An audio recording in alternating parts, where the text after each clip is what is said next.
that's a good See? segue into the first question that I had for you is, Yeah. last time we spoke, we talked about possibly getting your method, your system out there, Yeah.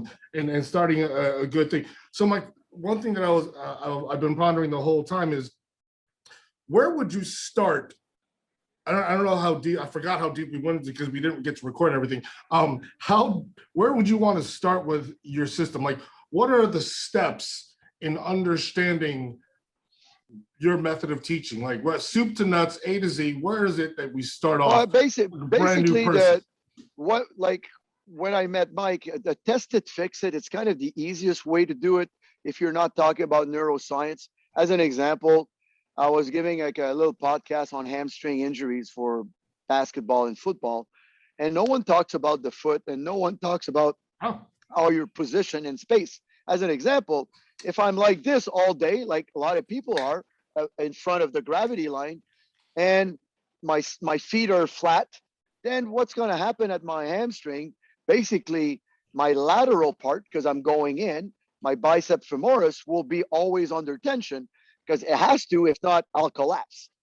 And then that's going to create, if I'm at a high speed, I'm not generating with my foot any elastic strength.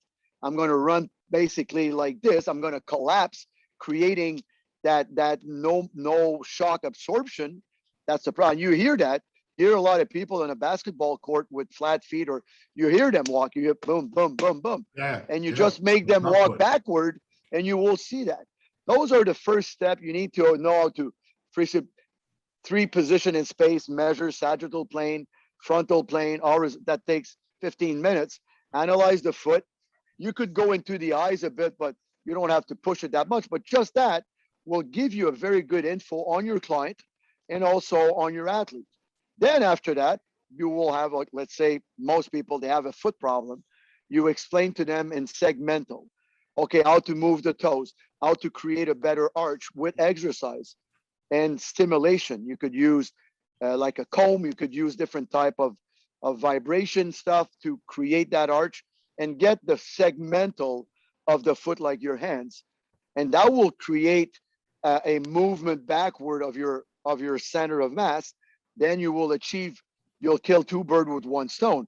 Your foot's going to get better. And that's pretty quick.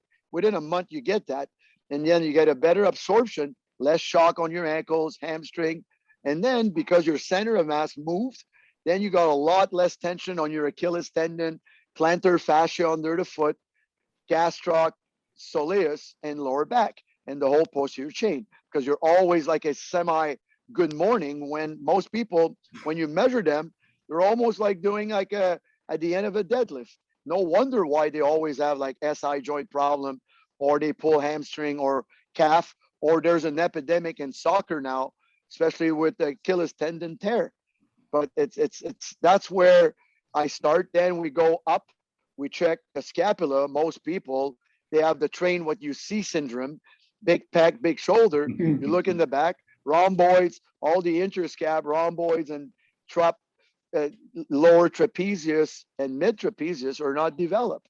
Okay, what do you do? Like different type of Aldoa, you need to create space in your joints and in the spine, and that's what we teach. Test it, fix it, and it's a nice little course. It's very easy. You and then it leads you, or you want to learn more about soma training. It's more like Aldoa and more treatment wise. Then you go there. We direct. I could teach that, but I rather that we have a school for that. If you want to learn more posturology, more neural posture pro that I work with, they have a very good system, but that's like a 2-year course. But at least the test it, fix it for regular trainers, they love it because it's very, very mainstream, and it's stuff that most people never even understood to do that. So that's like a first step, like for regular trainers, the test it, fix it, right? Yep, That's like a yep. first step thing, type of thing. And you're Usually it's saying a that, 2 day. In 2 days, I done it in 1 day, but with people like wow, Mike or people that they had a background. But 2 days, it's really good. But I think online too, after that, with different type of blogs, or that will help a lot, because the biggest issue, if you're not familiar with that, a lot of time after a couple of weeks, and if you're alone in your gym or alone in your practice, you're going to feel like, okay, I don't really get it. Then it's people, they have egos, and oh, I don't really understand. It must not be that good. That was the mistake when we started to teach it 25 years ago, because the system was built more for physiotherapists and doctors. And but the market is for trainers. We had a big demand with Swiss, like Society of Weightlifting and Injury Symposium. I started there in the early 2000s, and everybody, well, wow, it's amazing. But we saw that after that amazing feeling, they didn't practice that much. I would say maybe 10% of them really practice. And it was kind of sad, because it's a great tool to add to your toolbox as a trainer. Why do you think it's not being practiced enough? Well, it's just not enough info. See, it's like it's a bit, it's not complex, but today people, their attention span is about like 5 minutes. Right. We never had like an online presence like McDonald's. I don't like burgers, but if you think of burgers, obviously M's going to come up, because it's constantly in your face. And that's the thing. If you think about soft tissue, you take ART.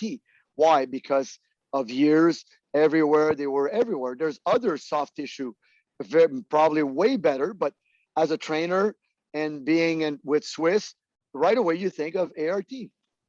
And that's because it didn't start like this. When Tim Goss started to write articles, no one knew. It was like a very, very close niche to Leahy that knew that, but then it opened the market to a lot of regular trainers who were not chiros. And that's what the Test It Fix It. I was hoping, because I never had a team around me, to make it like kind of mainstream for, okay, you need that to really do a good job with your client. That's the minimum you should get. So this Test It Fix It, that you don't have a team that you have. Is it just you teaching this the whole time, or do you have other people that you have certified? No, it's only me teaching it. Again, you. like I told you last time, I'm still like today. I did like 10 hours in the trenches outdoor in park, because I have a lot of hockey players that they're in full time. I've never took the time to take. First of all, I make too much money with that, but I wish that now I'm 60 years old. I turned 60 last week, and I wished I would be making money while I sleep, but I never develop a system like that. So that's essentially what we're working on. Well, we want to work with you on that, because I think it's a very fascinating thing. I think that, again, I just didn't know if you had someone like Mike that was already certified to teach other people in the system. If it's all you, it's pretty hard to multiply you all by yourself. Well, it's also online. We never had a very good presence online. See, today it's so easy. You don't want to. Yeah, once in a while you do personal appearance, but now online is so big that people, they want to access your knowledge on their phone, like on an app. Could be a Test It Fix It app or whatever, or an app combining what Mike does. And that's what we had talked, Mike, last time, like the Perfection or whatever, the professional app, that, okay, a section for like the t-shirt, like the stuff, and that because it works together, like the little magnets and stuff, but it's always for human performance.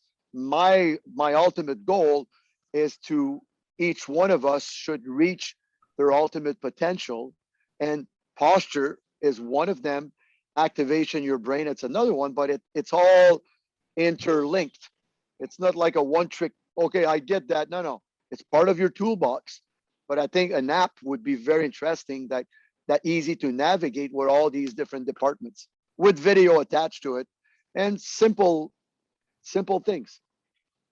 Well, what would be the next step? Like, I'm just trying to envision like the step ladder in movement. Like, where would you go? Let's say you become the Test It Fix It. You're good with that. What would the next step look like after that? What's like a level 2 to that? It's a level 2. It's going to be more about physical prep. I don't like strength coach, the name, because that's not what we do. It's not only strength, but in French, physical preparation has a lot more meaning than if you're a football player. If you're a football player, then I call it PPP, performance physical prep, and it's the PPP system. Then, now that you achieve a good balance, rebalancing, recalibrating your postural system through certain exercise, now I know that When you squat, you don't shift at the bottom. You're able to do it. Then we go into more depth. I got Kim Goss that works with me. That's amazing for Olympic weightlifting. That's one part. Again, it's not that easy because a lot of people, they like to train home, or their gym, they don't have platform. But we have a lot of these hybrid movement. My goal is to increase the speed of contraction. This has always been my go to method, because every sport or every activity, from a golfer to a tennis player to a hockey player to a football player, what is the aspect of where is it on the force velocity curve? It's always to the right. Most people, they do a lot of strongman stuff, a lot of powerlifting. It's great if you compete in powerlifting, and it's great if you compete in strongman, or if you're a hockey player, to do it Yep. Sweet. Awesome. a small, I lost you guys, a small part of periodization. I don't have, but the problem is, like, a lot of these methods, like Louis Simmons and even Charles Poliquin, a lot of bodybuilding, I only have 12 weeks a lot of time with a hockey player. He can't, because his sport is right there on the right hand side. It's force, it's a lot of velocity. There's not a lot of slow speed, and he has to be able to reproduce high speed constantly throughout like he's going to play maybe 20, 22 minutes a game. And that's is where, that's why we do high speed eccentric training. Sorry, guys. Nice guy. Little win. Sorry, guys. And then, like, the problem is, like, a lot of the training techniques, the guys and girls, they become very good in the gym, but you don't make any money in the gym. I have a lot of my NHL hockey players that they're not the strongest, they're not the fastest in the gym, but they make multi-million-dollar on the ice, because that's the nature. And also, you have skates. You don't have skates in the gym. You could squat 500 pounds, you could bench press. How do I know it's going to transfer on the ice? I don't train in the gym with skates. And that's a big issue that I'd argue with a lot of strength coach in the US, because they never played hockey. They don't really understand. Then understanding the sport or the activity is very important. The role of the posture, and also what speed should and how long do you have with that athlete to prepare it to his event. Because the goal of physical prep, like I said last time, is to go above and beyond the needs of the activity. If your mom wants to be able to shovel her driveway better, a better trainer above the need of shoveling her driveway. Because when she's going to shovel next time, she's going to get hurt, and she's going to feel like, fuck, I'm tired, I can't move anymore. That's not, or you're going on a ski trip, I have to prepare you that you're going to have fun skiing, not you will wake up every day having to lie on ice. And same thing if you play hockey, you play football, you need to play it, but to play it, you need to be in decent above and beyond physical prep to play it. If not, every time you're on the ice, every time you're on the field, it's going to be a struggle, and you risk injuries also. My work with the agency, like that, this is Octagon, that's why I got the 8 on.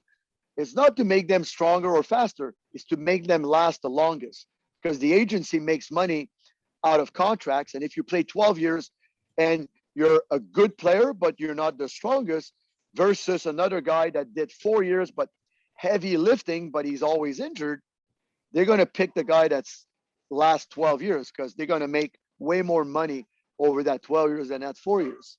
And that's why you'll see a lot of fly-by-nights in many, many sports. Guys and girls, they become very good fast, but the bottom of the pyramid is very narrow. They didn't do the test it, fix it. They didn't do a good base type of training, and they were influenced by coaches that they only have they're one-trick ponies. They have the Poliquin guys, it's all about big arms, big and hypertrophy. With Simmons, it's all about very slow and heavy lifting. You got others like Mike Boyle, it's all about balance stuff. I mean, everything is good, but it's a salad. You need only cabbage. Ugh. You need to know where to put it. And this is where part 2 is how to put it together with testing. That now we go more in performance testing. We use different, like there's a tool that's very easy, the jump and run platform from BFS It's like what, $300-400, easy to buy. And you could have a lot of data. We use the e-board from Desmotech. It's more like a portable force plate, but this is like $5,000.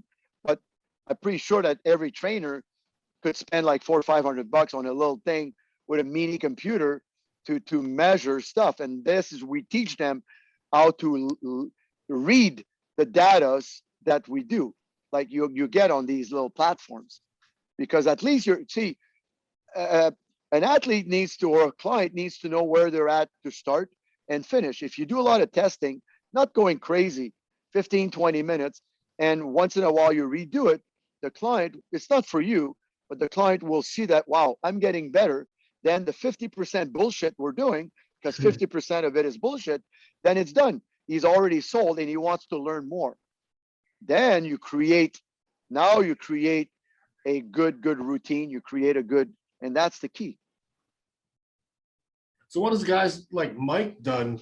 I mean, what type of what were you were just there to meet him or see him whenever you took his course? No, What were you doing? I've taken him a few times. I've taken a few courses. Right. So what was the point of it? Of actually, was it were you getting certified? No, there was no certification. There was no certification to it. No. It was literally just learn the system. Which is called what? What are we calling it? Well, test it, fix it. Old You could, school stuff.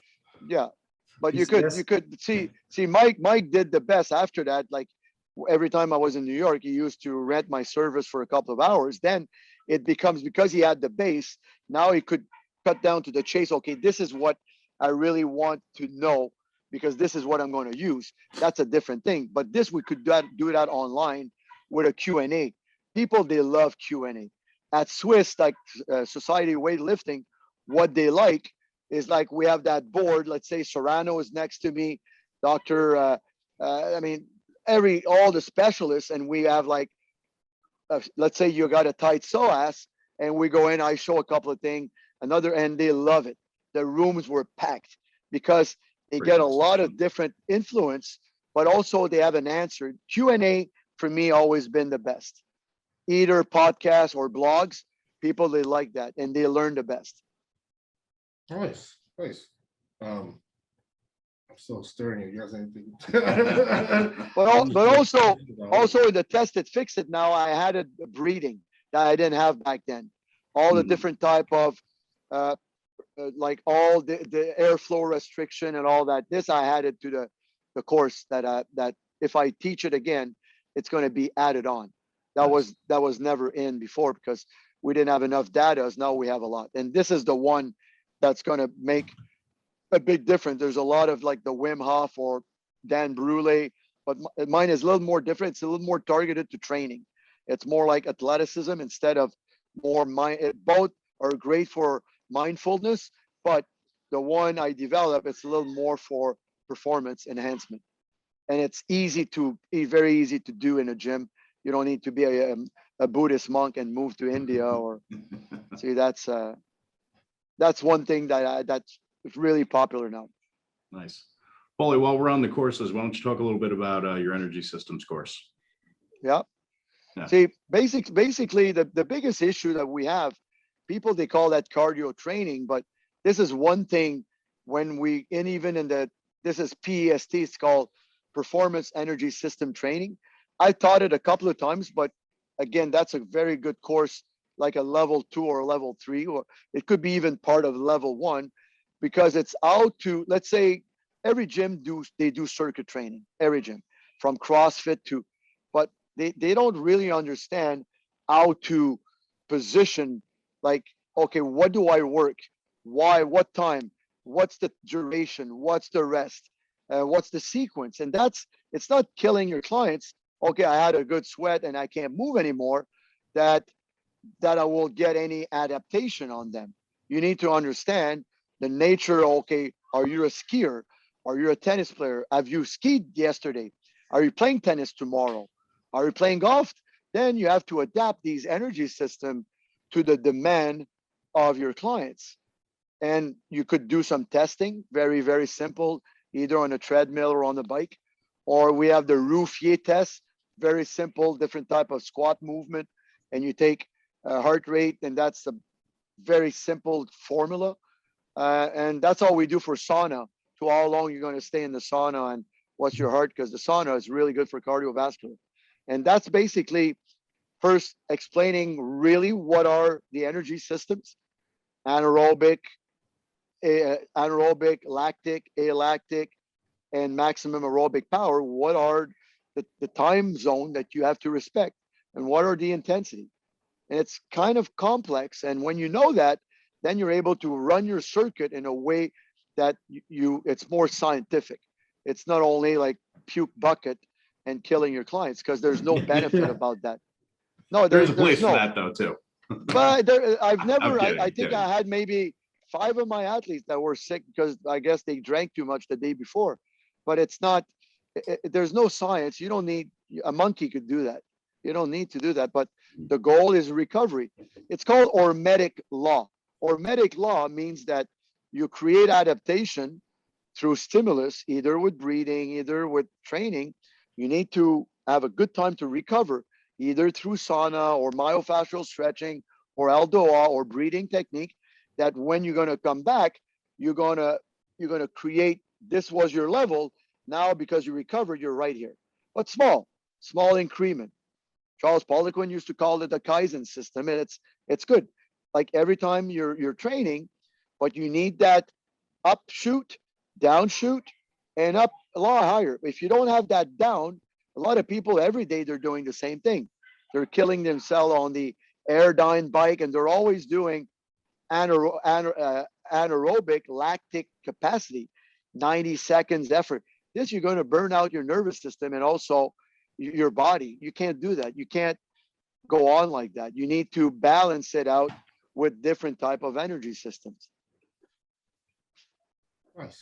Do you guys know who Joel Seedman is? Yes. That's Cliff you hear laughing off to the side. Someone just yeah, he's got a very strong opinion on Joel Do Seedman. you? Huh? Do you? I've never looked at him enough to really. Don't. Yeah.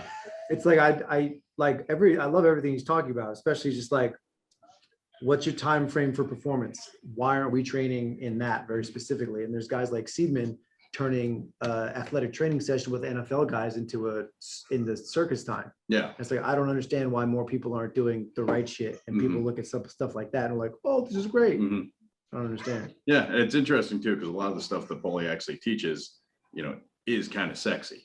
Right. Like a lot of people want to do the cool shit in training. He teaches plenty of that, but it's okay. Step 1, step 2, cool stuff. Yes. Not right away. Don't start throwing people in and doing barbell snatches on day 1, because you're going to be scraping the rotator cuffs off the ground with a spatula. It's a bit like what we do as trainers. It's a bit like a chef in the kitchen. Before, you need to prepare your veggies. You need to know, okay, what do I cook tonight? What kind of spice? You need to prepare it. And this is the same thing with the body. Like, as an example, depending on, again, I go back to force velocity.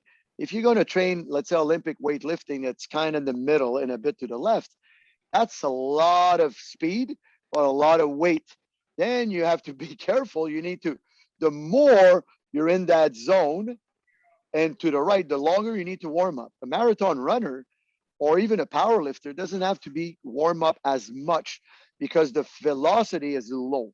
The higher the velocity you do, like a sprinter versus like a marathon runner, they will spend an hour doing A skip, B skip before to do even one bout.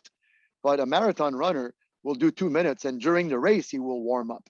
And again, it depends on, if you're doing bodybuilding, you don't really need to do a lot of warm-ups. You just need about a mobility like 5-6 minutes, because it's so slow. And also you're using a lot of stable object, like a lot of machines, leg press, pec deck. And that's why people, they like that, because it's safe. I don't have anything against that, but for athletic performance, there's not a lot of use. It could make you way slower. Doesn't mean that you stack on a lot of mass, that you will be able to use the mass. Look at a gymnast. They produce a lot of force. They're in good shape, but they're not massive. UFC fighters, most of them, like George St. Pierre, good body, could throw a punch, could move, could really, but not like that jacked up person, because athletically, he trained a lot, did a lot of Olympic weightlifting, a lot of gymnastic movement to the nature of his sport. What is UFC? A lot of changing direction, a lot of movements, and a lot of that. That's the thing.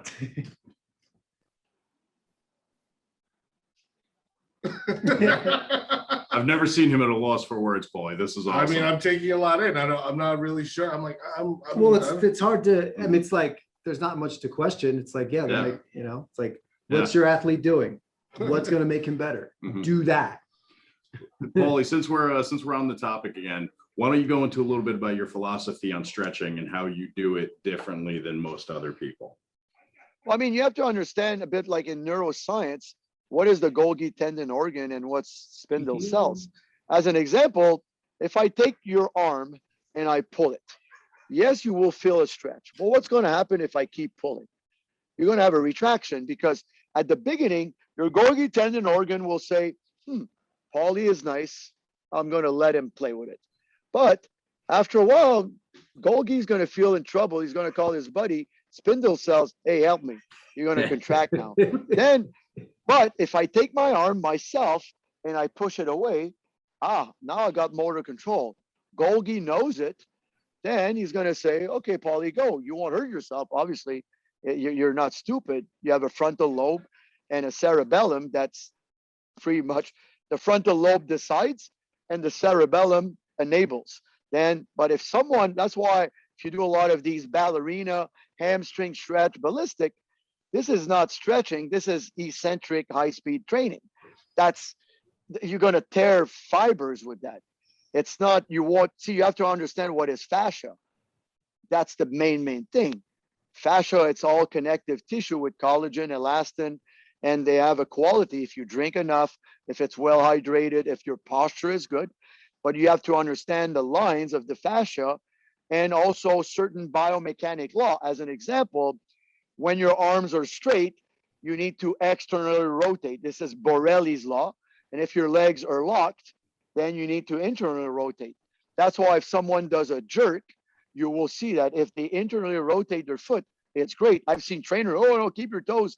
No, you lock in. If you throw a ball, someone who is mechanically efficient, the foot that's landing will be a bit in internal rotation. That's how you stabilize your body. If you're boxing, you're not the leg that's in front, you're not turning your foot out. Your foot is kind of in to able to use. You don't even need to think. When you do a snatch, I don't go like this. I go out, external rotation. That's how the mechanic is.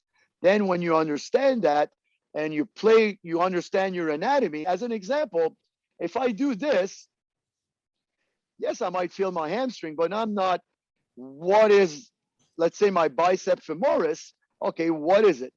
The lateral part, but it's attached also to the thoracolumbar fascia, right down to the big toe, and it goes like a sling. Peroneus longus, and you got post tib, that makes your foot move like this. Need to understand that. Okay, now if I round, I lose my tension. If I arch up, now if my foot is on the ground, my knee is on the ground, and I gently go forward, now I will have a good myofascial stretching of the fascia of my bicep femoris. Then it will have a ramification on even ankle sprain, because this is one exercise we always give if you do a high ankle sprain. Like you just fold it like this, like most people do, because the fascia of the Y ligament, it's in contact with the peroneus longus, that's in contact with the IT band, and you got here the Barcol ligament. And most of the time when you sprain your ankle, the fibula, what it do? Goes up. Then suddenly after a sprained ankle, people, I got medial knee pain. Why? Because the Barcol ligament got pushed up. And then if you release the IT band, release the glute, stretch the hamstring, immediately we even had level grade 2 ankle sprain coming back very quickly on the field, the same game. And after that, a little traction on the subtalar joint, reactivating the post tib with myofascial or even the old PNF. And usually the swelling goes down right away. But this is why anatomy is kind of complex when you understand the proper biomechanic. And this is where there's a big need to be taught. Because when you're going to train, like people will tell me, Paul, what do you think about a leg curl? Okay, first of all, do hamstring exist? No, because try to lift your heel to your butt straight. You can't, because there's a huge aponeurosis across the semitendinosus that doesn't allow you. And also you got the semimembranosus that's connecting with the adductor longus and magnus, and you got your bicep, the two bicep connection with your IT band and your glute. Then it's not the same movement. Okay, do you run straight, or you always run, the leg always move? If you're always trained, let's say like a glute ham, or you always do leg curl, you'll be good in the gym, but you will not prevent hamstring injuries. Because first of all, the leg curl and the glute ham is too slow. It doesn't. Have you ever seen someone pull a hamstring at walking or bending to pick up? No, it's high speed. I have. Again, if you don't create above and beyond adaptation, you're going to run into trouble. That's why how to really move knee flexion with hip extension or using the toes as you strengthen these fascia or muscle, it's going to be very critical into how, first of all, even for hypertrophy, it's a very, very good way to create a good, it's called functional hypertrophy that you could, or transferable. I like the word transferable hypertrophy more, because you're able to transfer whatever you gain into speed or agility or whatever you want, or power. But it's complex. It's not easy, because you need to understand really how the anatomy works. It's not origin and insertion. It's all, like the iliopsoas has 9 things that has to be in consideration to really create a strengthening or a myofascial release. But that's what we teach. The body is complex. The body is not simple. And I see all these things on video, and the guys are doing great in the gym, but there's no competition in the gym. It doesn't exist.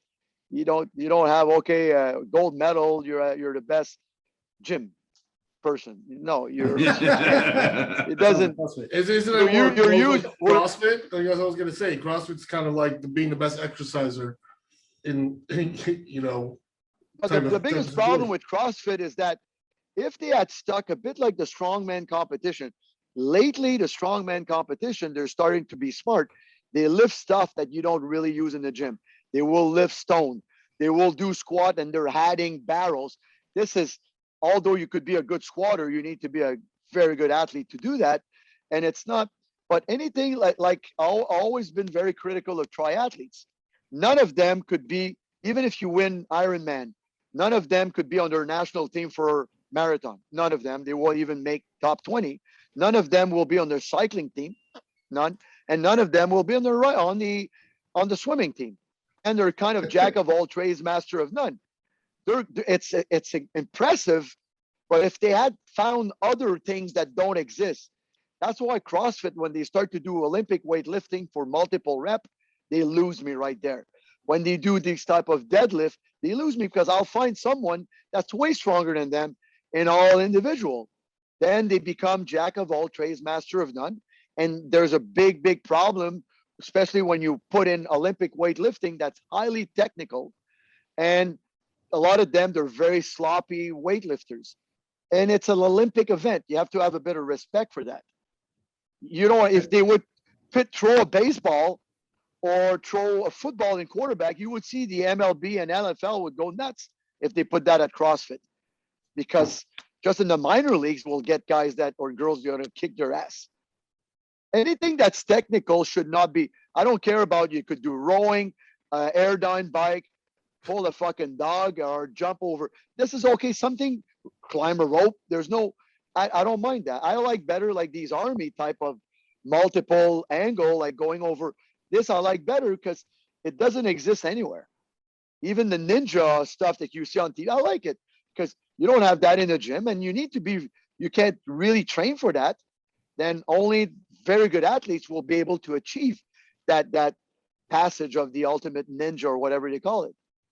But CrossFit, until they invent their own, now they put swimming now.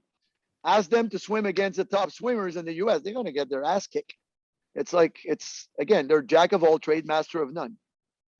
I say it all the time, like an Olympic athlete trains one lift 4 years to get super proficient at it. And CrossFit thinks they can just throw these lifts at people just walking in the gym for the first time. And that's dangerous. Aren't going to happen and like whatever. See, Olympic weightlifting, you could use it as a tool to get better, but first it's an Olympic event. It's you don't throw javelin in the gym just because, oh, I want to train. You don't throw disc. Have you ever seen someone do shot putting or, but they're great exercise, or hammer throw in the gym? I mean, those are great, but they're highly technical. And to be good at it, if you don't have a good coach, or you only do hang stuff, the transfer will be minimum. And I mean, again, and you're kind of bastardizing. Olympic weightlifting is one of the most beautiful sport. And if you ever seen Olympic event or a world championship, it's like a church. There's no music. It's like really, and I love that. I've trained some of the best in the world, and they're like martial artists. They come in, they don't talk. I was in China and Beijing last year, 2019, and I saw the Olympic. It's amazing how they do. No music, no one screams, and you should see the amount of weight that they're lifting in it's very aesthetic weightlifting. And the way CrossFit they do it, it's like they're getting rid of the bar, and that's why I don't respect that. Scoliosis for time. So why do we think that CrossFit has gotten so popular in itself? Well, And not some anymore people- here in Canada. In Canada, they're all closing because they're getting sued left and right. And also, it's hard, and for high strong people, it's new, but now it's here. The last 5 years, it went down a lot. Do we think it's gonna be eliminated completely? Well, not eliminated. Like you still have Nautilus. You still have, like when I was younger, you used to David exercise, Cybex. Everybody was doing machines. They didn't die, but they're not as prominent because the more people will train, they don't need that much equipment people anymore to if you have a good trainer, you don't need that much. And that's where people, they want to feel better. They don't want to look too much jacked anymore. It's kind of gone that, and generally speaking, I'm talking, there's always these exceptions. And when was the last time you saw bodybuilding, you open a bodybuilding magazine, or their guys are like 500 pounds now. Like it's insane. Like it's not, I mean, it's not even funny anymore. It's a freak show, and they don't need methods. They just need roids, and you know it. Then that's the biggest problem. People, they like to have good abs. They like to have a good shape, but it's more the athletic. They want to feel good. People are so screwed up because of COVID. Everybody's kind of depressed. They don't feel great. That's why they're into breathing. They're into often training, not too heavy. They want to feel good. They don't want to be too sore because they know possible inflammation. I could get sick. And people, they don't have that much time anymore. Because of COVID, a lot of business got really hurt. And people, they don't have the time to go to the gym anymore. They prefer, that's why a lot of my clients, they bought their own equipment. They're downstairs. I do Zoom with them still today, half an hour in the morning. They go up, take their shower, and they're off to their work. Before it's a 2-hour thing. They had to take the car, go to the gym, talk a bit, train, and it's slower pace in the gym because you got other people. Take your shower, and you lost an hour and a half of your day. When you're a CEO, that's a lot of money, a lot of time at the end of the week. And now we have a lot of data since March 2020. All my clients that I've been training for 20, 30 years are better now than they ever been. Why? I train them 6 days a week, half an hour, instead of three hours a week, 3 times. That's the nature of the thing. We're more efficient in that half hour. We don't waste time. Boom, boom, boom, and they go in. Do you prefer that? Do you prefer way better. Way better? For me, because I'm always fascinated about performance, like human potential. And when my gratification is that to see someone with a smile and doesn't have back pain anymore, and they're able to do stuff on the Desmotech, or now they're doing a snatch, or and it's they can do it before. Now, wow, you should see the smile. And now that we're outdoor a bit, like some of my clients, they join us with the athletes, and they can, like tomorrow morning, I have a circuit. I got 6 of the top NHL player, but with them, I got 4 of my regular clients. And you'll see, I mean, they'll be pretty toe to toe with them. And they're people in their 50s. The athlete feels like, oh, I have to move my ass. And the client feels like, hey, I'm able to train with these guys and girls. That's gratification. And they like that. They feel that's their little candy at the end of the week. Nice. I'm like, there's a lot of knowledge in it that I don't even have a lot of questions left on certain things. Paulie, did you talk about the Desmo at all? No, I didn't talk yet, but see, we've been like about 12 years ago, I was introduced to Desmotech to make it's iso-inertial. It was invented about 50 years ago by the Karolinska Institute in Sweden. The NASA had called, I don't know why they called them, but they wanted a system that could keep their muscle mass and bone mass while they were planning to send astronauts for extended period of time. Now they started about 35 years ago to send them in space shuttle, spend a couple of weeks and months. And we all know that when you don't have gravity, your muscle mass and especially your bone mass, it destroys very quickly, like diminish. Then they knew that eccentric training would help. But in the old days, we only had these hooks and it's not convenient to bring a squat rack on a space shuttle. Then they started to mimic a bit like a yo-yo. Actually, the first company in Sweden with Pertesh was yo-yo. Then when a yo-yo, you throw it down, and if you get a good speed, it will recoil. See, and then when you go hard with the yo-yo, it creates a lot of energy, but you need timing. Then they started with a leg press. They sent into outer space. They had good results, but their leg press, it's kind of hard on the back because it recoils fast, and it was kind of primitive. And over time, they invented yo-yo, and then K-box came, and then that's eccentrics. But the Italian took the technology, Desmotech, and instead of a big strap like they have, if you look at a yo-yo or a K-box, it's a big strap, and it's kind of slow.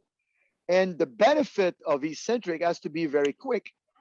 If you analyze sports, how quick is the eccentric? It's always fast. If I run, I'm playing football, I change direction. I don't go and I go back up.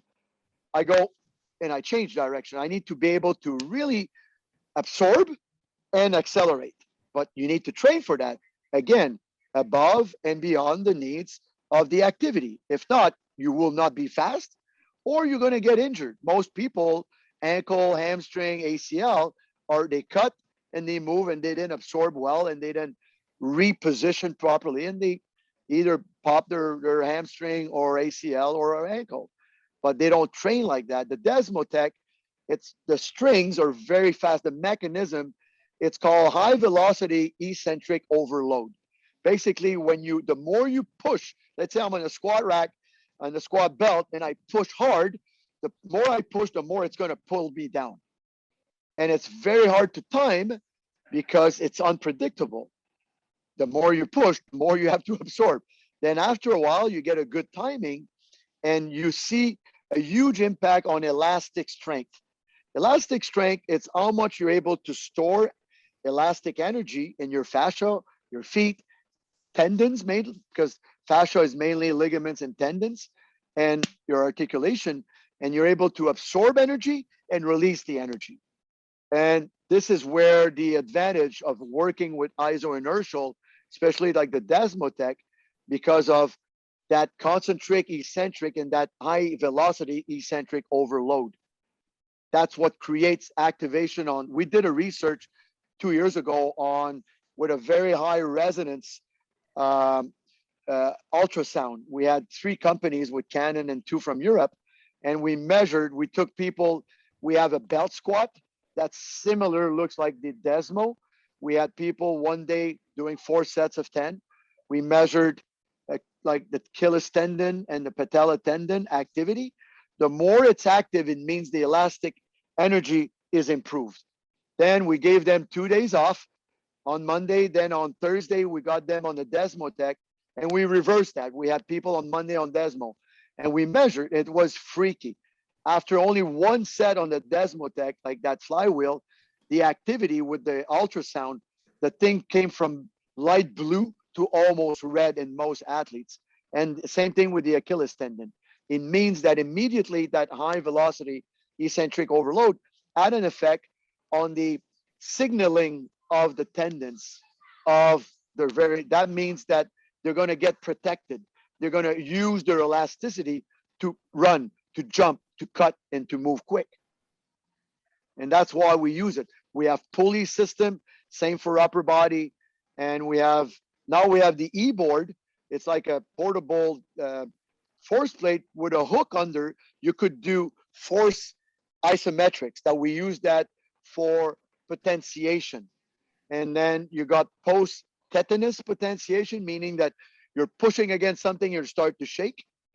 And we use that a lot. Or post activation potentiation, you do a little less range, but it activates you. Let's say you want to jump, you do like 10, 15 seconds of very high force isometric, go jump. You'll see, a bit like in the old days. Remember, we had a kid pushing your arm down and then let them go, your arm goes up. Your brain thinks you're still under load and your arm goes up. That's, again, has to do with stretch shortening cycle, but also all the brain wires with the Golgi tendon and the spindle cells, with the gamma loop and alpha motor neuron at the brain. But you could fool that. But I tell you, I mean, I'm 60 years old and I could measure myself all the time on the ice with my athletes. I skate faster now at 60 than I was in my 20s. And the guys are freaking out. And basically, I would say 90% of my training is done on flywheel training now.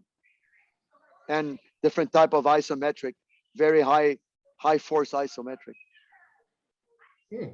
Very interesting. Trains his nervous system to fire fast. Yep. All the time. And that's what you lose as you get older. What the problem is, like, as you get older, your nervous system, it's not trained properly, and then you get slower because you train slower. That's why you look at gymnasts. I saw a lady the other day, she's doing a lot of the inertial waves that we use, 78 years old, fucking jacked up. I mean, she's going into like a fitness contest. Like 78, looks great, but she does a bit of Olympic weightlifting. She does a lot of inertial waves. She keeps quick, because when you get older, you start to shuffle. You start to feel heavy. How many times, like every time I go to Swiss, that Society of Weightlifting, I see all these power lifters from Ed Cohn to Dave Tate, all these guys. They can't walk. Yes, they can lift, but they walk like they love. They drop their soap in jail. It's sad. I mean, they're great. They're powerful athletes, but how good an athlete are you when you can't walk? It's pretty sad. And the older they get, I mean, it's just, I feel bad for them. See, you need to be able to move. See, a lot of people, they can't even squat all the way down. You can't, I mean, it's kind of sad. But they're doing 1,000 pound on the squat. Not enough. Like, that's why you see ex-gymnasts, ex-dancers, people on Broadway, they're in their 90s and they still have that swag. They still have martial artists. You see them. Like, I was in China. I saw people 80, 90 years old doing Qi Kong Tai Chi, doing chin-ups. I've seen people one-arm chins. That's amazing. They don't need anyone to wipe their butt with the diaper or whatever. They're a lot of these powerlifters, they put their shoes on, you hear that. Or when they sit down, you hear that noise. And they're 45, 50 years old. That's not normal. Why go to the gym to do that? I mean, you're killing yourself. See, that's where my work, I like to help people being more athletic in any type of aspect. I like it. You keep looking at me. I'm waiting to see what your next question is. I don't have one. Well, I will say I did that. I tried that years ago. I read a study somewhere talking about like, instead of we all know static stretching will make you weaker, especially if you do it Mhm. while you're weight training. So I don't know why people do it all the time. So maybe like 15, 20 years ago, I was like, all right, let's try this. So before I squatted, I did like 3 or 4 real quick jump squats right there. Mhm. And then I got right into the bar, and then the weight moved a lot, like maybe 15, 20% easier. Yeah. Just because my nervous system was ready to push the load. Yeah, yeah. It It's is. contrast training. But see, Dan Paff would not agree with you guys because I mean, Dan, I know him well, and he trained like thousands of sprinters. He's never seen a diminish of performance after static stretching. He's never seen it. I was on a podcast with him, and says Paul, never seen it. Oh. It was done on a study on a leg curl, but the leg curl is a static, like kind of it's a machine. Again, don't get me wrong. If sprinters are not doing this and sprint, they all do A skip, B skip, they know it. But at the beginning of their routine, they all do a bit of static to just get the movement. This is where Dan Paff is not stupid. He will not be, okay, go like this and go run. I mean, he knows that you have to activate your nervous system. But let's say Mike had a bit of a hip problem. Yes, I will give him a bit of glute stretch before we squat, but I will reactivate it with overhead squat deeper. He will not go from this to this. There's maybe 3, 4 exercises in between. But if you look at him, if you look, oh, Gagnè doesn't know what the fuck he's talking about because his power lifter Mike is doing No, listen to the whole story and then check what's going to happen after.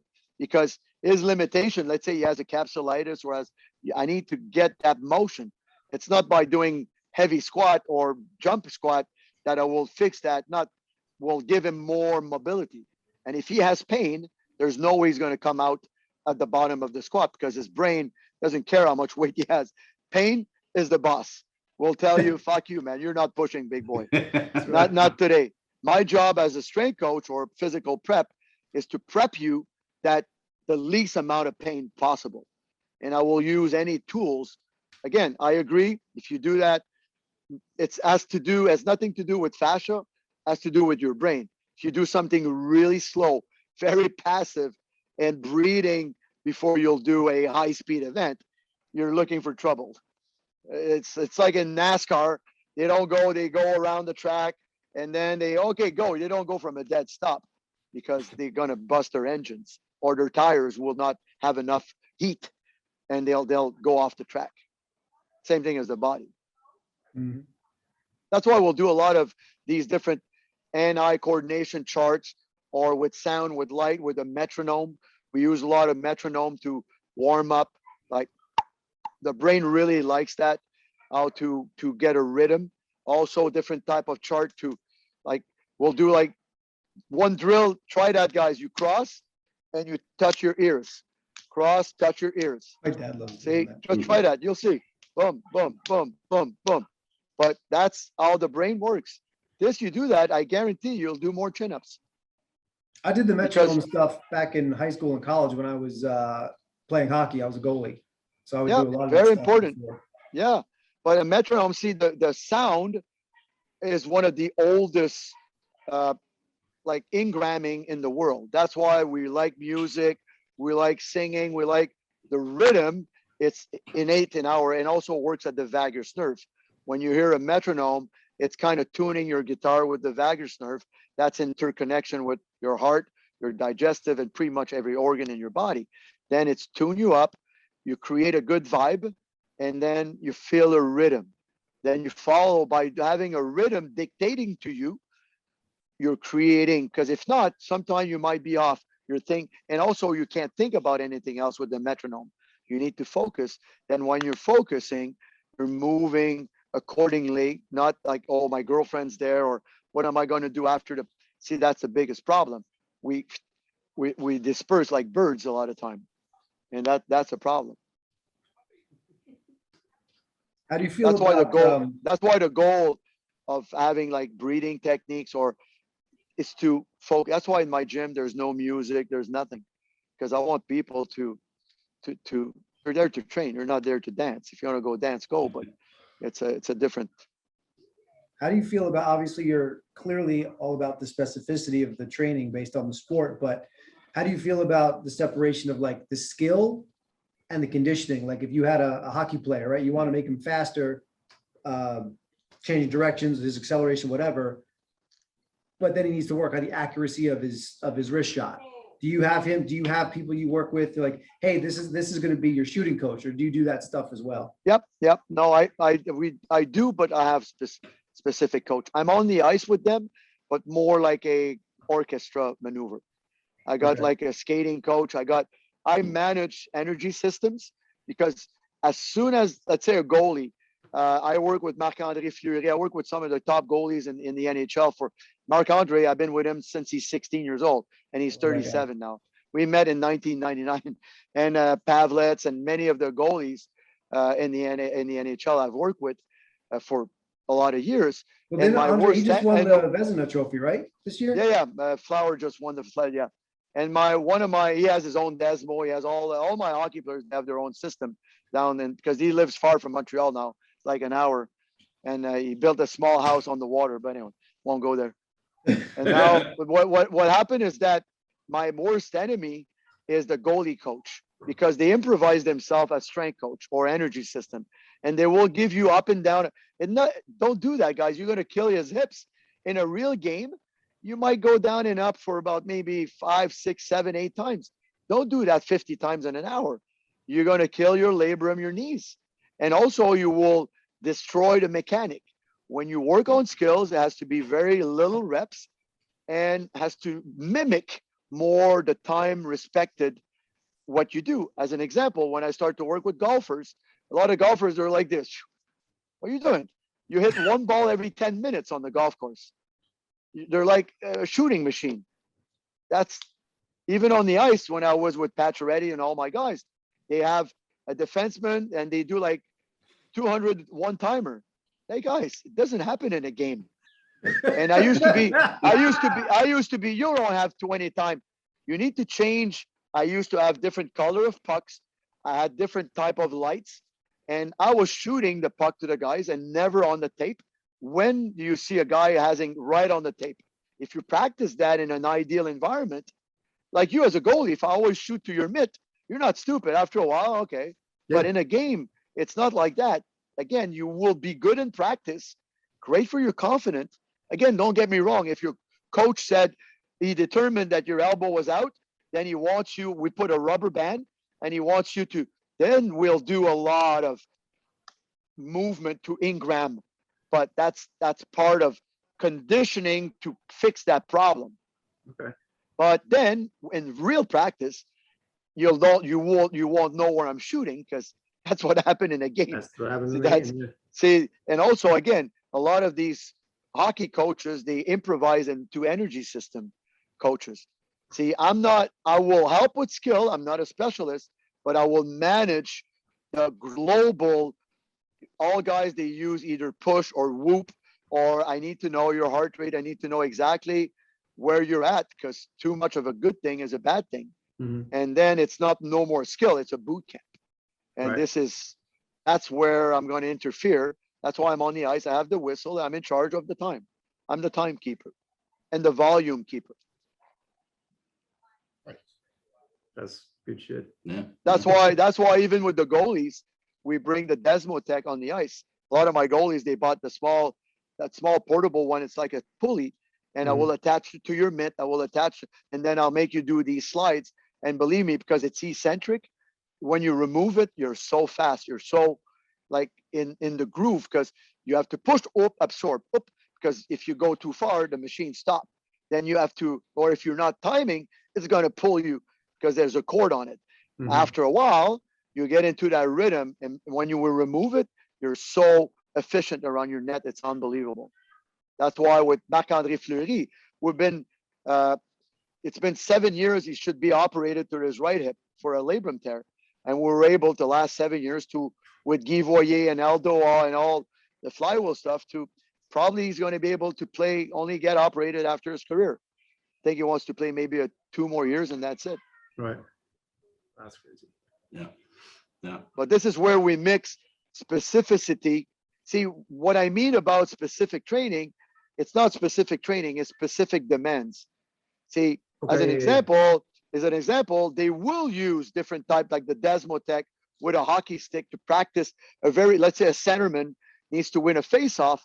At the end of the practice, this is more like a candy. We have kind of an artificial ice, and he will attach the stick and he will do, but it's just for his brain. It's more for confidence. And guys like to play a bit, but my job as a strength coach is done now. See, Right. but they like that because they're using a flywheel a bit like you goalies to get a better movement, and they see a difference right away. Like they get more quicker and their timing is better, especially to win the face-off because of that eccentric component. Mhm. Same with golfers, we do that. But is it the bulk of their training? Not at all. Not we work on their weaknesses, and the goal of any sport is to make them a better athlete. If I'm able to create above and beyond adaptation, I did my job. My athlete is better than he was, and he's going to be way better than the need of his sport. Then he's going to be able to play a sport and not just suffer during the game or participate. There's a big difference in between playing and participating. Yeah. See, that's because 82 games, it's pretty long when you participate. Plus practice, plus. It's not easy. Do you manage their training during, obviously the training off season is more intense than during in the in Yeah. season. Do you manage their training load My during the older season, guys, or- yes. My older guys, yes, because I'm allowed to, but the young guys, it's harder because team, they have egos and they have strength coach. But a lot of the team, like the Florida Panthers, they're really nice. They know me because I visit them a lot and we have a good connection. And I train like Barkov and Huberdeau, two of their best players. Then they know who I am, and they respect that because they're the best two players they have in Florida. Right. And that's why. But they have their Desmotech system. They bought a lot, and the whole team benefits. But that's all. Not every team are like that. Not every team are like open-minded, and that's the biggest problem I have in winter. I don't really know sometimes what they did. Especially this year was a very short season, like 56 game, very intense. Yeah. Like Montreal was really bad because in their division they had Calgary, 2 hour different time zone, Edmonton, 2 hour different time zone, and Vancouver, 3 hour different time zone, and Winnipeg, sometime 2 hours. Only Toronto and Ottawa were on the same time zone. Every week they were jet lag. 3-4 Right. guys got anxiety attacks because their circadian rhythm was all over the fucking place, man. That's hard. Usually they don't do that. Usually they do a West Coast trip. They do like all the West Coast. They go for 10 days. They come back and they stick around the same time zone. But not this year because of COVID. We had a Canadian division. And a lot of my guys didn't feel that great. That's why they played very well in the playoffs, because they only they were like more an extended period of time. Like in Vegas, they had 2 hours, but they were there for almost a week and a half, and that's the advantage.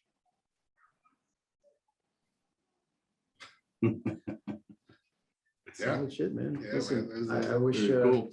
I But wanted this to is watch where the sleep. NHL again. This is where, guys. This is where sleep. It's very important. That's why we have different protocols for breathing before sleep, and different type of like chamomile and different type of tea, downtime, and like sauna is really good, and not watching too much screen, like spending around running after my big cat. Or this is very important because when you hit the sack, you want to have very good restoration. Again, the hormetic law, in the morning you have to be recovered if you want to go back again playing or training or just working. It's hard what we do as trainers. We constantly talk, we need to pay attention, and that's all we're paid for. Well, I think a lot of people, as soon as they feel worn out or tired, they'll be like, well, what supplements can I take? And to your No. point, it's like, let's look No. at the simple stuff. What's your sleep like? What's your stress management like? And let's go back and look at that. Then first. after that, that's why I went crazy when they talk about the vaccination. No one talks about obesity. No talk, guys. This is an extra sauce, but please get people moving, get people out of their ass, get people out of their screen, get people out of the pastry shop, get people. I mean, you don't have to be an Olympic athlete, but if you take a half an hour walk every day, you cut down your calories, you don't eat too late, you go to bed a little earlier, you take a bit of melatonin, increase your vitamin D, a bit of zinc, you'll see you might get sick, but you may not get sick for long. And also you'll feel better. And if you feel better, you'll be more productive in your work. But no one talks about that because there's no money in that. It's Yeah, really, there's no money in they rather sleep send you unless you're 2,000 bucks. claustrophobic. Yeah. They rather send you $2,000 a month that you stay home and you eat like a pig and you take a Zantac and while you eat your chicken wings. That's the worst stupid commercial in fucking you see that fat guy, he has heartburn, takes a Zantac and he shoves like like chicken wings. Knocking How back do some you- sandwiches. What the fuck is wrong with people? It's like I go crazy. I'm very happy I'm 60 years old. I'm on the back nine. I don't have that many years left. But I would not, people would tell me, oh, you want to be 20? No, not with that kind of craziness that's going on. I don't like what I see. It's really saddening. Whatever made us, when I die, I'm gonna call for a meeting. We need a board meeting. Scratch that, re-raise that, let's go on a new board. Or there's something in my consciousness that I don't understand. I might not be aware of something, but I don't really like what I'm seeing. True. It's really saddening. All right. Well, Like the song from Metallica, sad but true.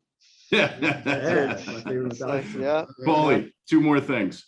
Give Yeah, man. us and our listeners one of your 5 to 10 minute preps for workouts, like some of your eye exercise stuff. And What after type of workout? any workout, Okay. general population. Okay. That's what most people deal with. And after that, tell us about that awesome shirt you're wearing. Yep, that's a nice gift. I'll start with the shirt. I mean, and I even had, like, I removed them, but today I had your socks too and my running shoes. Nice. And no, I mean, it's hard to say, but you feel more calibrated. You feel, because the body works almost like a triangle, and you feel, because in posturology, the body is suspended from the occiput to the feet in a reverse triangle with the fascia. That's basically, imagine that. That's all we are against gravity. And with the shirt, and especially even if I put the clips on, I feel that actually that triangle. Very interesting. I feel like boom, boom, and you feel more balanced. Again, has to do with the brain activity, has to do with the recalibration. And it's the same thing when you do eye exercise. As an example, if you train someone, just give them like VOR, vestibular ocular reflex. As an example, if you're a football player, you're running to catch the ball, you're turning your head. This is basically your VOR allowing you to track the ball. Then your frontal lobe sends a message to your cerebellum. Okay, you're in good position because the cerebellum is mainly your GPS. And then, okay, catch the ball. It's going to arrive. It's a connection between the inner ear, the eyes, and the brain. Then if you take your thumbs, you keep the chin in. It's good with a hat because and then with a metronome, you just turn your head. As I turn left, I turn right, I look at my thumb, always with my eyes. I do about 20. Then you go about shoulder width. I do the same. I go left, I look right. You do that 20. What I tell people, stand on one leg, see your balance, stand on the other leg, and then just do these 20 reps. You'll see. If you look at the foot, let's say most people on the right foot, when they stand, they will go in varus. You'll see they'll tend to shift. Right-handed people. On the left foot will tend to collapse. That's very common. Then you do these, put them back standing. Bare feet is better. Most of it will equalize. And people will feel more on their heels a bit. Their center of mass has moved. Why? There's a reprogrammation with the eyes and the brain in connection with the feet. And this is what we do with the athletes. Also, we do these type of, like I told you, you could clap. We'll do a lot of these on one leg, eyes closed, and we'll do with the breathing. You grab your ear, grab your nose, boom, and then you increase the speed. Eyes closed, one leg. The more you do that, you're creating a potentiation to your brain. You're activating. Then whenever you move, you'll move in a more effective way. But also, the breathing is very important when you're gonna start training. If you want to activate a lot, breathing the right nostril, when you block your left very fast, you're going to activate your sympathetic system. At night, when you want to go to bed, slowly with the left, 4 in, 6 out. You do that 10 minutes, you'll fall asleep. Has to do with the brain waves. Then again, if you do very quick or activating the thymus, tapping, that's really, really effective. The thymus gland, that's why gorilla do that, activate the sympathetic system, but also massages your vagus nerve. What it does, you feel active but calm. You're in the game, or doing these very, very high speed movements that you will do. A lot of meridian points you will do. And that really activates your body to be prepped, but don't do that before bedtime. But the best I found is when you combine breathing techniques with different type of movement. And that, like, especially the short breath or the breath of fire, like we do a drill, we block the nose a bit and we keep the stomach and we go like lips purse and partially block nose. As you exhale, you'll see your abs going to pull in. You don't think about it. You're going to feel like a cry. You do that 30, 40 reps, you'll feel the heat coming in and your mental clarity will come up. People with fog due COVID or even sometime with vaccination, it's pretty quick. Within a couple of hours, the fog dissipates through these. This is my system of airflow restriction. That's we put it in the test it fix it now. Awesome. Nice. Yep. That's going to make for a real nice seminar. And we have it on the airflow restriction. It's already on my online, but a small version with the Breathe Better program on my website. And that's they could like $49, and it's pretty interesting. And also our book is out too. It's Get Stronger, Not Bigger. Very interesting. Very good book with Kim Goss. It's on my website too, and it's going to be on Amazon next week. Oh, great. What's the website again? pg-performance.com. Okay. Yeah, no more Chinese gambling. Yeah. Yeah, you just press on it and and it's Because in the old days, it was like I told you, it got stolen by I think Alibaba. Yeah. Anyway. Yeah, we're looking at it right now, Paulie. Yeah. No, it looks good on the phone. Does Yeah, it looks real good looks actually. good on the phone. That's awesome.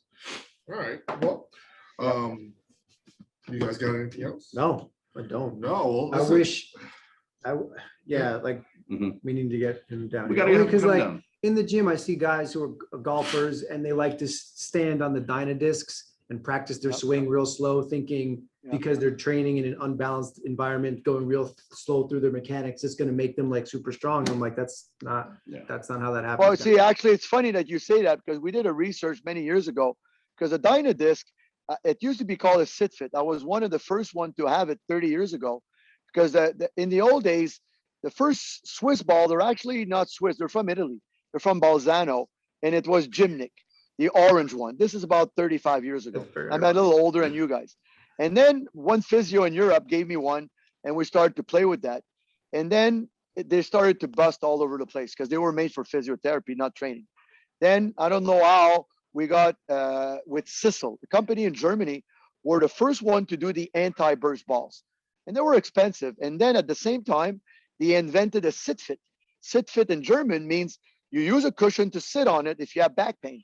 This is the first Dynadisc ever. And they send it to me.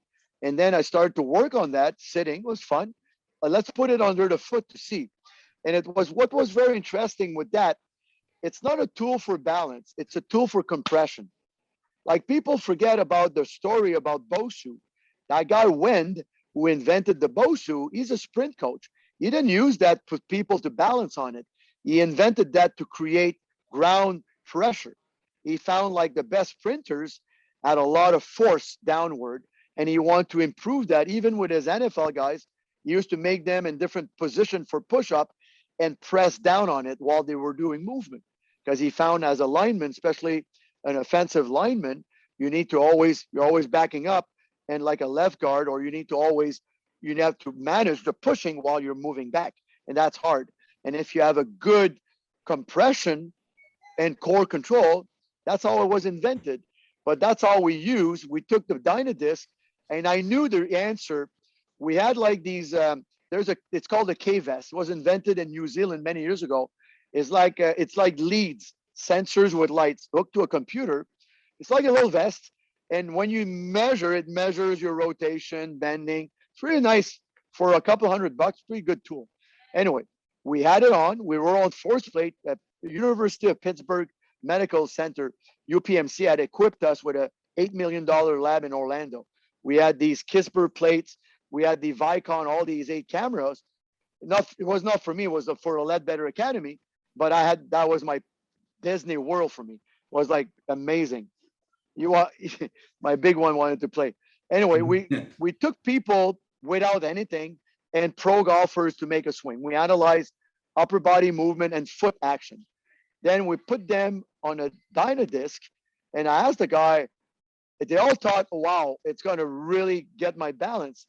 But I knew the answer. And what happened is that when you put them on those, it's the upper body that gets thrown all over the place. And you don't see any benefit when they come out of it. You don't see any more pressing down. They don't improve their ground reactive force. And for a golfer, it's crucial.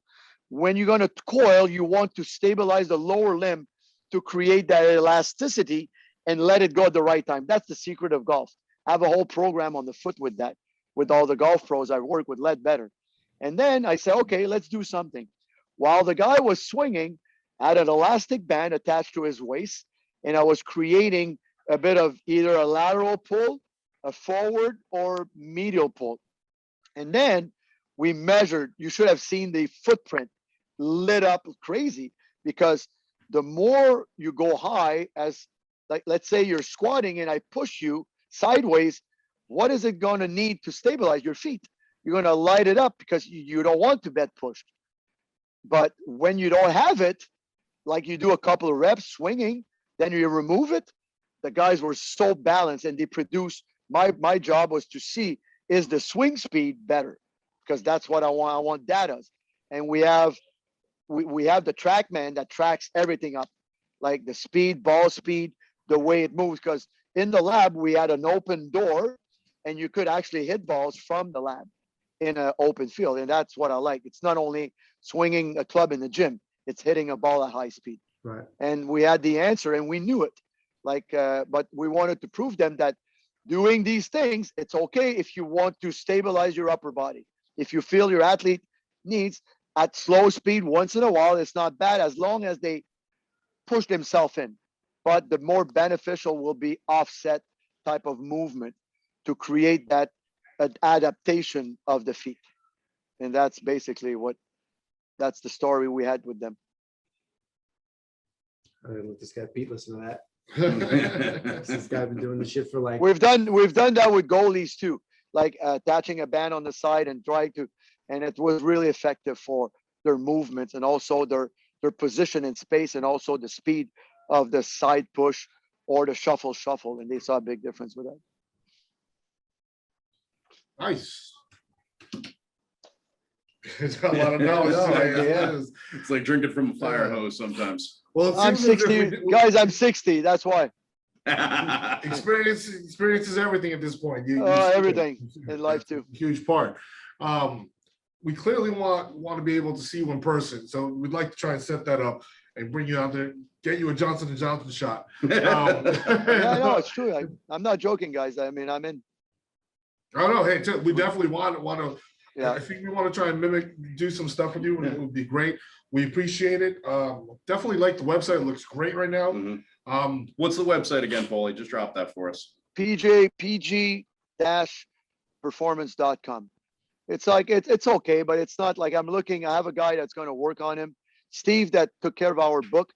Kim Goss got him a lot with the strength sensei. He's so busy that it's kind of we're behind a lot. We don't have we don't have a good tech guy to really post stuff, and my time is very limited, but I'm looking into like don't worry, we got some stuff in the works for you, Paulie. If ever you have anyone I could merge it with. See, I don't really use it as I have Podia on it as a management, but I mean, it's really good for like courses, Podia. It's really good for the format. But I don't really make money out of it because I don't really use it. We're working on some stuff that you're going to be a part of, so don't worry about Perfect, it. man. Yeah, we got Cool, you man. covered, Good, man. especially Cliff over here. He's our workhorse. Well, with that being said, our time has come to an end, and we appreciate it. We thank you for being on again. We hopefully will be able to post this one without a problem. Perfect, guys. We love the sauna back there. I'm very jealous Yeah, because I want one. Yeah, it's nice. Yeah. We got to schedule a visit. We'll come up north. Yeah, we're gonna make this happen. Anytime, man. They should open the borders soon. Or we get stuck at the border. That's fine too. Yeah. okay. You hang it at the imaginary line. We're good. We'll Yeah. hang out in Niagara Falls or something like that. Yeah, But with that being said, we appreciate it. We thank you, and we'll have a good one. All right. You have a great day. I We'll see thank you, later. guys. Thank you for Thanks a your lot. time. Paulie, have a good night. Okay, man. Thank you, Mike. Thank you.